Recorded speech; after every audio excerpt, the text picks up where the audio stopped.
নমস্কার বন্ধুরা, এখন খুব সহজেই আপনারা বাড়িতে বসে জানতে পারবেন পরিবারের সদস্যদের বার্ধক্য ভাতা কিংবা বিধবা ভাতার আবেদন বর্তমানে কোন অবস্থায় রয়েছে। চলুন দেখে নেওয়া যাক কিভাবে এটি করবেন। সবার প্রথমে আপনার মোবাইলের যেকোনো ব্রাউজার খুলুন। এরপর সমর্থ লিখে সার্চ করুন। সার্চ রেজাল্টে পশ্চিমবঙ্গ সরকারের যে অফিসিয়াল ওয়েবসাইটটি প্রথমে আসবে সেটি ওপেন করুন। লিংক ডেসক্রিপশনে দেওয়া আছে। ওয়েবসাইটটি খুলে গেলে ডান দিকের উপরের কোণায় থাকা ট্র্যাক অ্যাপ্লিকেশন অপশনে ক্লিক করুন। এরপর স্কিম থেকে আপনার প্রয়োজন অনুযায়ী স্কিমটি বেছে নিন। আমি এখানে বার্ধক্য ভাতা নির্বাচন করছি।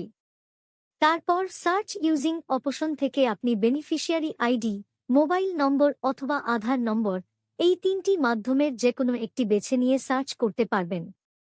আমি এখানে আধার নম্বর নির্বাচন করছি। এবার আপনার আধার নম্বরটি লিখে নিচের ক্যাপচা সঠিকভাবে পূরণ করুন এবং সার্চে ক্লিক করুন। ব্যাস, সঙ্গে সঙ্গেই আপনার আবেদন বর্তমানে কোন পর্যায়ে রয়েছে